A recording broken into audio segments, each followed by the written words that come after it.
ஒருத்தர் கை மாற்றி இப்படியே மேலே ஏறிக்கிட்டே போகிற போது ஏன் அது ஆரம்பத்தில் தான் 100 ரூபாய்க்கு வாங்கியிருந்தவர் ஒரு 50 பகுதியை விற்றுட்டு மீதியை வச்சுருக்கலாமே. வச்சுருந்தால் உங்களுக்கு கூடுதலான லாப பதிவுக்கு வாய்ப்புகள் உண்டு. இதுக்கு பேர் தாங்க ட்ரெயிலிங் ஸ்டாப் லாஸ்ன்னு சொல்லுவாங்க. எல்ஐசியெல்லாம் பார்த்தீங்கன்னாக்கா கிட்டத்தட்ட 900 ரூபாய் 940 ரூபாயில் லிஸ்ட் ஆகி 450 ரூபா 500 ரூபாலாம் வந்துட்டு மறுபடியும் இப்போது அந்த லிஸ்டிங் ப்ரைஸுக்கு மேலே ட்ரேடிங் ஆகிட்டுருக்கு. சந்தை நமக்கு எப்பொழுது வாய்ப்பு கொடுக்கிறதோ அந்த நேரத்தில் மட்டும் நாம் என்ட்ரி ஆகி உரிய முறைகளை பின்பற்றி ஸ்ட்ரிக்ட் ஸ்டாப் லாஸ் மெயின்டைன் பண்ணிவிட்டு தொழில்நுட்ப ரீதியாக பகுப்பாய்வு செய்து வர்த்தகம் செய்யலாம். கடந்த காலத்தில் LIC, Bajaj housing finance, Ola, Hyundai, Waaree energies, premier energies இதெல்லாம் நல்ல ஒரு முன்னேற்றம் கொடுத்து IPO price that is listing ப்ரைஸை விட கீழே வந்து சற்று பொழுது உயர்ந்து வர்த்தகம் ஆகிக்கொண்டு இருக்குங்கிறது உங்களுக்கு தெரிஞ்சது தான். பிஃபோர் லிஸ்டிங் வாங்கியிருக்கிறவங்க லிஸ்டிங் ஆனதுக்கப்புறம் இந்த மார்க்கெட்டில் விற்கிறதுக்கான வாய்ப்புகள் குறைவு. குறைந்தபட்சம் அந்த லிஸ்ட் ஆன தேதியிலிருந்து ஒரு லாகின் பீரியட்னு வச்சுருப்பாங்க. கட்டுமானத்தின் வலிமை, கட்டிடங்களின் பாதுகாப்பு. ஸ்ரீ துர்கா டிஎம்டி கம்பிகள். நியூஸ் கஃபே நேயர்களுக்கு கோவை விஸ்வநாதனுடைய அன்பான வணக்கங்கள். கடந்த ஒரு வார காலமாகவே பங்குச்சந்தை ஏற்கனவே பல பதிவுகளில் சொன்ன மாதிரி என் ஸ்லக்கிஷ் மூமெண்ட்டில் தான் இருக்குது. ஒன்றும் பெரிய இயக்கங்கள் தெரியவே வரல. இதுக்கு காரணம் டேரிஃப் இஷ்யூ எப்படி தீர்மானிக்கப்படும், எந்த துறைக்கு எப்படி என்னங்கிறது தெளிவாக ஒரு முடிவு தெரிஞ்சக்கப்புறம் தான் மார்க்கெட்டினுடைய ஒரு கிளாரிட்டி கிடைக்கும். பொதுவாகவே நிஃப்டி 50 இண்டெக்ஸு ஒரு குறுகிய தட் இஸ் ரேஞ்ச் பவுண்டில் ட்ரேடிங் ஆகிக்கிட்டு இருந்தாலும் ஒருவேளை இந்த F&O பண்ணுறவங்களும் சரி, ஆப்ஷன் பையர்ஸ், செல்லர்ஸ் இவங்களுக்கும் ஒன்று பெரிய பலன் அளித்த மாதிரி தெரியலை. இது மாதிரி காலகட்டத்தில் நம்மளுடைய வர்த்தகத்தை கொஞ்சம் மாற்றி அமைச்சுக்கலாம். ஒரு சாலையில் போயின்ட்டுருக்கோம், ஒரு டைவர்ஷன் காமிக்கிற மாதிரி சந்தையில் இதுலேயும் சில டைவர்ஷன் ஆங்கிளில் பார்த்து நமக்கு எது டெக்னிக்கலாக ஃபண்டமெண்டலாக எப்படி சப்போர்ட் பண்ணுறதோ அது மாதிரி ஸ்டாக்குகளை தேர்ந்தெடுத்து செய்வதும் ஒரு நுணுக்கமான ஒரு செயல்பாடாகும். நிஃப்டி 50 ஈக்விட்டிலேயே பண்ணணுங்கிறதும் இல்லை. உங்களுக்கு கமாடிட்டிலையும் இருக்குது, க்ரூட் ஆயில் இருக்குது, மினி சில்வர் இருக்குது, கோல்டு பீஸ் இருக்குது, நிஃப்டி பீஸ் இருக்குது. அதில் நம்மளுடைய கேபிட்டலுக்கு தகுந்த மாதிரி தொழில்நுட்பங்களும் பட்டு சந்தையினுடைய போக்கையும் அனுசரித்தும் வர்த்தகம் செய்யலாம். இப்போ ஒரு வார காலமாக ஈக்விட்டி மார்க்கெட் நமக்கு சாதகமாக இல்லை என்ற பட்சத்தில் மாற்று வழியாக அது கருத்தில் கொண்டு செய்யலாம். அல்லது சந்தை நமக்கு எப்பொழுது வாய்ப்பு கொடுக்கிறதோ அந்த நேரத்தில் மட்டும் நாம் என்ட்ரி ஆகி உரிய முறைகளை பின்பற்றி ஸ்ட்ரிக்ட் ஸ்டாப் லாஸ் மெயின்டைன் பண்ணிவிட்டு தொழில்நுட்ப ரீதியாக பகுப்பாய்வு செய்தும் வர்த்தகம் செய்யலாம். பொதுவாகவே நான் கடந்த 2-3 பதிவுகளில் சொன்ன மாதிரி முதலீட்டாளர்கள் இப்பொழுது சற்று யோசனை பண்ண வேண்டிய காலகட்டத்தில் இருக்கிறோங்கிறது ஒரு தெளிவான நிதர்சனமான ஒரு நிலைப்பாடாக இருக்குது. 9-7க்கு அப்புறம் மார்க்கெட் என்ன கிளாரிட்டி தெரிகிறதோ அதுக்கு தகுந்த மாதிரி நம்மளுடைய வர்த்தகமோ முதலீடம் மேற்கொள்வது என்பது நம்மளுடைய முதலீட்டுக்கு ஒரு பாதுகாப்பாக இருக்கும் என்பது என்னுடைய கருத்து. பொதுவாகவே பங்கு சந்தை என்றாலே ஏற்ற இறக்கங்கள் இருந்தது என்பது உங்களுக்கு அனைவருக்கும் தெரிஞ்சது தான்.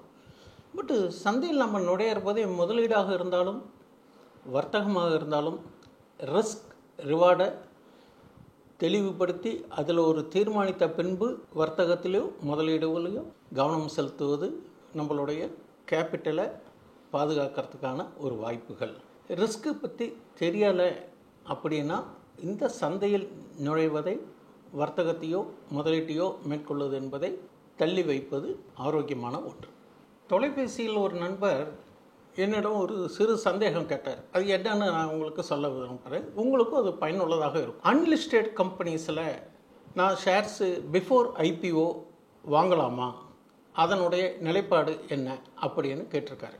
ஒரு கார்ப்பரேட்ஸாக இருக்கட்டும் அல்லது எந்த துறையில் இருக்கக்கூடிய நிறுவன முதலீட்டாளர்கள் தங்களுடைய இருப்பில் ஒரு குறிப்பிட்ட பகுதியை ஐபிஓ மூலமாக வெளியிட்டு சந்தை செகண்டரி மார்க்கெட்டில் அது சந்தைப்படுத்துவது என்பது நடைமுறை என்பது எல்லாருக்கும் தெரிஞ்சது.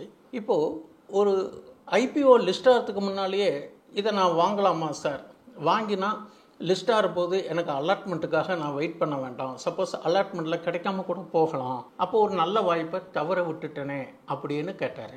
என்னுடைய கருத்து நான் என்ன சொல்கிறேன் அப்படின்னு கேட்டேன்னா, ஐபிஓ அப்படிங்கிறது ஒரு ப்ரைஸ் பேண்டை ஃபிக்ஸ் பண்ணி அவங்க வெளியிடுறாங்க.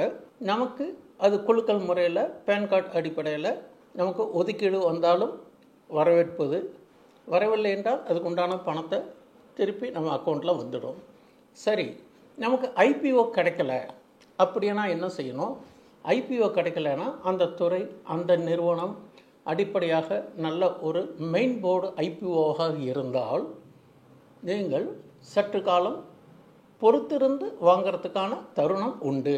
கடந்த காலத்தில் LIC, Bajaj housing finance, Ola, Hyundai, Waaree energies, premier energies இதெல்லாம் நல்ல ஒரு முன்னேற்றம் கொடுத்து IPO price, that is listing ப்ரைஸை விட கீழே வந்து சற்று இப்பொழுது உயர்ந்து வர்த்தகம் ஆகிக்கொண்டு இருக்குங்கிறது உங்களுக்கு தெரிஞ்சது தான். அப்போது நமக்கு ஐபிஓ கிடைக்கல அப்படின்னா குறைஞ்சது ஒரு 2-3 குவார்ட்டருக்கு நம்ம வெயிட் பண்ணி அதனுடைய காலாண்டு முடிவுகளினுடைய அடிப்படை மற்றும் அதனுடைய லாபம், விற்பனை இதெல்லாம் தெரிஞ்சுக்கிட்டு நம்ம அதுக்கு தகுந்த மாதிரி லாங் பீரியடு வச்சுக்கிறதுனாலோ அல்லது குறுகிய காலம் வச்சுக்கிறனாலோ அப்போது பரிசீலனை பண்ணுவது என்பது நமக்கு ஒரு ஸ்திரத்தன்மையும் ஒரு லாப நோக்கில் நமக்கு குறைந்த விலையில் கிடைக்கிறதுக்கு ஒரு வாய்ப்புகள் கொடுக்கறது. பிஃபோர் ஐபிஓ நிறைய நிறுவனங்கள் இருக்குது. லிஸ்ட்டு வரதுக்கு முன்னாடியே வாங்கிட்டோன்னு வச்சோங்களேன். இப்போ கடந்த காலத்தில் ஒரு சின்ன ஒரு உதாரணம் சொல்கிறாங்க. ஹெச்டிபி ஃபைனான்ஷியல் அது லிஸ்டிங் ஆனதுலேருந்து ஒரு 10 to 13% தான் அந்த லிஸ்டிங் கெயின்னு சொல்லுவாங்க, அது கொடுத்துருக்கு. ஒரு சில நண்பர்கள், நேயர்கள் லிஸ்டிங்க்கு முன்னாடியே அது கிரே மார்க்கெட்டில் பார்த்திங்கன்னா கடந்த 2 மாதங்களுக்கு முன்னாடி 1400, 1300 ப்ரைஸ் பெண்டில் வாங்கியிருக்கிறவங்களாம் வாங்கியிருப்பாங்க. அப்படி வாங்கியிருக்கிற போது லிஸ்ட் ஆகும்போது பார்த்திங்கன்னா அதில் பாதி அளவுக்கு தான் அந்த வேல்யூ ஃபிக்ஸ் பண்ணி லிஸ்டிங் ஆகிருக்கு. அப்போது பிஃபோர் லிஸ்டிங் வாங்கியிருக்கிறவங்க லிஸ்டிங் ஆனதுக்கப்புறம் இந்த மார்க்கெட்டில் விற்கிறதுக்கான வாய்ப்புகள் குறைவு. குறைந்தபட்சம் அந்த லிஸ்ட் ஆன தேதியிலிருந்து ஒரு லாகின் பீரியடுன்னு வச்சுருப்பாங்க. அது 6 மாதமாக 3 மாதமாக வைத்திருக்கிற போது அதனுடைய விதிமுறைகளை ஃபாலோ பண்ணி அப்போ தான் நம்ம விற்க முடியும். அதனால் நான் லிஸ்டிங் கம்பெனி ஃபண்டமெண்டலி நல்ல நிறுவனமாக இருந்தாலும் அதனுடைய ப்ரைஸ் பேண்டு எப்படி இருக்குது அப்படிங்கிறது ஆராய்ந்து ஐபிஓவில் வாங்கிறது ஒரு சால சிறந்தது. ஐபிஓவில் கிடைக்கவில்லை என்றால் மறுபடியும் ஒரு ப்ராஃபிட் புக் பண்ணி கரெக்ஷன் வாங்கி எப்போ அந்த யூடர்ன் போட்டு திரும்புகிறதோ அப்போ நம்ம வாங்கி அந்த நல்ல நிறுவனமாக இருந்தால் தொலைநோக்கு பார்வையில் நீண்ட கால முதலீடாவோ அல்லது குறுகிய கால முதலீடாவோ பரிசீலனை செய்யறதுக்கான வாய்ப்புகள் இருக்குது. எல்ஐசியெல்லாம் பார்த்தீங்கன்னாக்கா கிட்டத்தட்ட 900 ரூபாய் 940 ரூபாயில் லிஸ்ட் ஆகி 450 ரூபா 500 ரூபாலாம் வந்தது. வந்துட்டு மறுபடியும் இப்போது அந்த லிஸ்டிங் ப்ரைஸுக்கு மேலே ட்ரேடிங் ஆகிட்டுருக்கு. அதனால் வாய்ப்பு கொடுத்த போது தான் நம்ம வந்து அது என்ட்ரி எப்போ நமக்கு நல்லா கிடைக்கிறது. ஒரு என்ட்ரி தெளிவாக இருந்தாலே நமக்கு அது பலன் நல்ல முறையில் கிடைக்கும் என்பது இந்த சந்தையில் நம்ம கண்ட அனுபவம். என்ட்ரி சரியாக இல்லாமல் அதிகபட்சமான விலையில் ஓவர் ப்ரைஸில் வாங்கிட்டோம்னா திரும்பி அது ஒரு கரெக்ஷன், ப்ராஃபிட் புக்கிங் அல்லது ஃபண்ட் மேனேஜர்ஸு அந்த டயத்தில் வந்து அவங்களுடைய லாகின் பீரியட் முடிஞ்ச உடனே ஹெவி செல் ஆஃப் கொடுக்குற போது அந்த வாங்கிய விலையோட இறங்கிறதுக்கு வாய்ப்புகள் உண்டு. பங்கு சந்தையில் யாராவது ஒருத்தர் வாங்கினா யாரோ ஒருத்தர் விற்கிறாங்க, யாரோ ஒருத்தர் விற்றாதான் நம்ம வாங்க முடியுங்கிறது நமக்கு தெரிஞ்சிருந்தாலும் இந்த சந்தையில் பொதுவாகவே எல்லாத்துக்குமே ஒரு தியரின்னு உண்டு. இப்போ நியூட்டன்ஸ் லா பார்த்துருக்கோம், ஆர்கிமிடிஸ் லா பார்த்துருக்கோம், பள்ளிக்கூட நாளில் ஒவ்வொன்றுக்கும் ஒரு தத்துவங்கள் இருக்குது. இது மாதிரி எனக்கு தெரிஞ்ச வகையில் நான் ஒரு ஆங்கில புத்தகத்தில் படித்த ஞாபகத்தை சொல்கிறேன். இந்த மார்க்கெட்டில் கிரேட்டர் ஃபுல் தியரிங்கிற பேசிஸெல்லாம் இது இருக்குங்கிறது ஒரு நகைச்சுவையாகவும் ஒரு செய்தியாகவும் நான் அதில் படித்தேன். அது எப்படின்னு கேட்டிங்கன்னா, ஒருத்தர் 100 ரூபாய்க்கு வாங்குறாரு, 110 ரூபாய்க்கு விற்கிறாரு. அந்த 110 ரூபாய் வாங்கியிருக்கிறவர் 115 ரூபாய்க்கோ 112 ரூபாய்க்கோ ஆள் கிடைக்கும்னு காத்திருப்பார். அந்த 112 ரூபாய்க்கு அவருக்கு கொடுத்துட்றாரு. அந்த 112 ரூபா வாங்கிறவருக்கு 100 ரூபாய்க்கு விற்பாரா? விற்க மாட்டார். அப்போ 112 ரூபாய்க்கு மேலே இருக்கிறவங்க 120 ரூபாய்க்கு ஆள் கிடச்சோன்னா அவர் தலையில் அப்படி கொடுத்துட்றாரு. சரி, இப்போ ஃபஸ்ட்டு 100 ரூபா வாங்கியிருக்காரு பார்த்தீங்களா, அவர் பொறுமையும் நிதானத்தையும் தொழில்நுட்பத்தையும் அடிப்படை விஷயங்களையும் கவனிக்காமல் சரி 5 ரூபா லாபம் கழித்து விற்றுட்டு என்னப்பா நம்ம விற்றதுக்கப்புறம் மறுபடியும் ஏறிக்கிட்டே போய்கிட்டே இருக்கு, ஒரு நல்ல ஸ்டாக் தான் போல இருக்குன்னு சொல்லிட்டு 120 ரூபாய்க்கு போய் அவர் வாங்குவார்.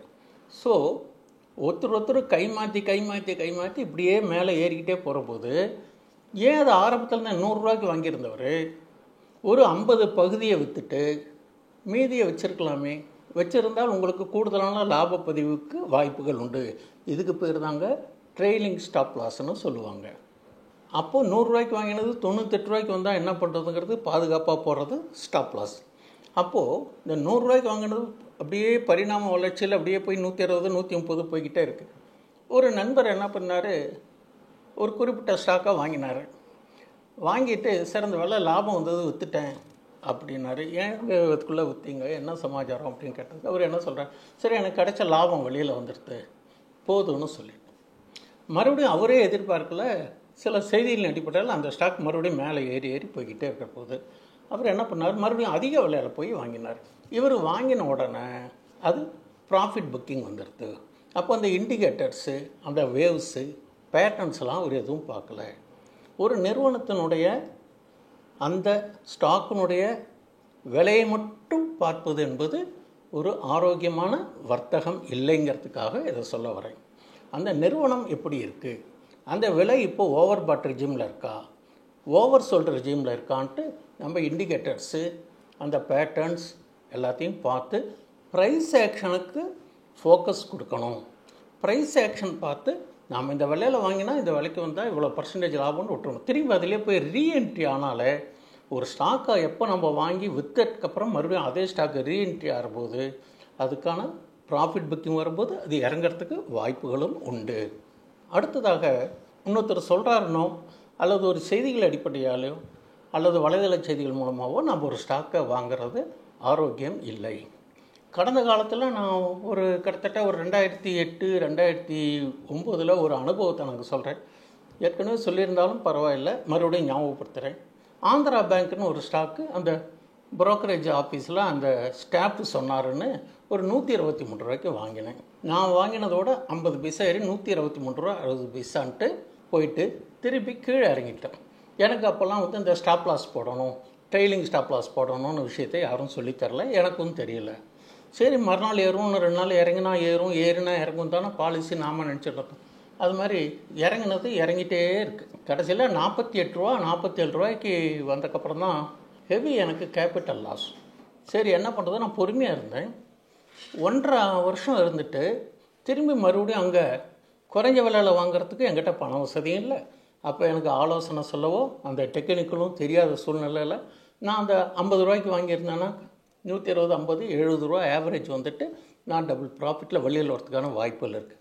சொல்லித்தரத்துக்கு யாரும் இல்லை. அதனால் யாரோ ஒருத்தர் சொன்னான்னு வாங்கினா இது மாதிரியான நிகழ்வுகள் ஏற்படுறதுக்கும் சந்தையில் ஒரு வாய்ப்புகள் இருக்குது. நாம் எந்த ஸ்டாக்கில் என்ட்ரி பண்ணாலும் நமக்கு அந்த இண்டிகேட்டர்ஸ், அந்த பேராமீட்டர்ஸ்லாம் எப்படி இருக்குது சப்போர்ட் பண்ணதுக்கப்புறம் தான் நம்ம என்ட்ரி ஆனோம். அதேமாதிரி ஒரு செய்திகள் அடிப்படையில் ஒரு நியூஸ் பேசிஸில் ஒரு ஸ்டாக் வேகமாக ஏறும்.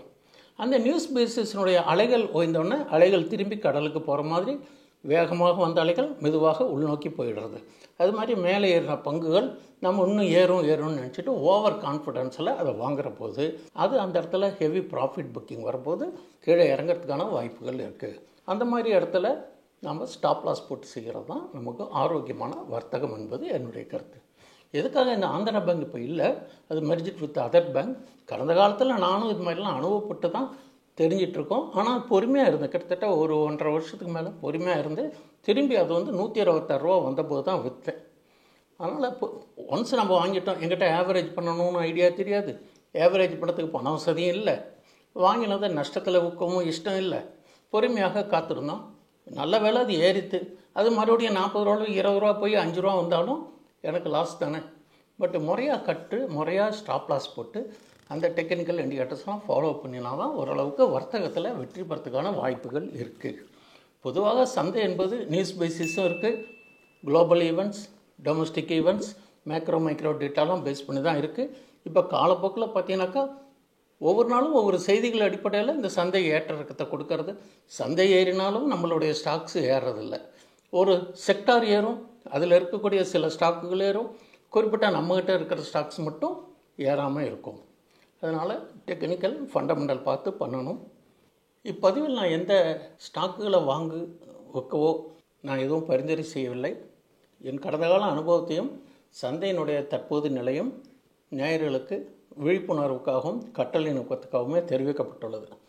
தாங்கள் எந்த ஸ்டாக் வாங்கினாலும் அல்லது நிஃப்டி பீஸ் அல்லது கோல்டு பீஸ் எது வாங்கினாலும் தொழில்நுட்ப ரீதியாகவும் தங்களுடைய நிதி ஆலோசகரை கேட்டு ட்ரெண்ட் இஸ் அவர் ஃப்ரெண்டு, இப்போ என்ன ட்ரெண்ட் இருக்குது அதுக்கு தகுந்த மாதிரி உங்களுடைய வர்த்தகத்தையோ முதலீடையோ மேற்கொள்வது என்பது உங்கள் முதலீட்டுக்கு ஒரு பாதுகாப்பானதாக இருக்கும். நன்றி, வணக்கம். இந்த வீடியோ உங்களுக்கு பிடிச்சிருந்தா லைக் பண்ணுங்க, ஷேர் பண்ணுங்க, கமெண்ட் பண்ணுங்க, மறக்காம பெல் பட்டனை கிளிக் பண்ணிட்டு சப்ஸ்கிரைப் பண்ணிடுங்க.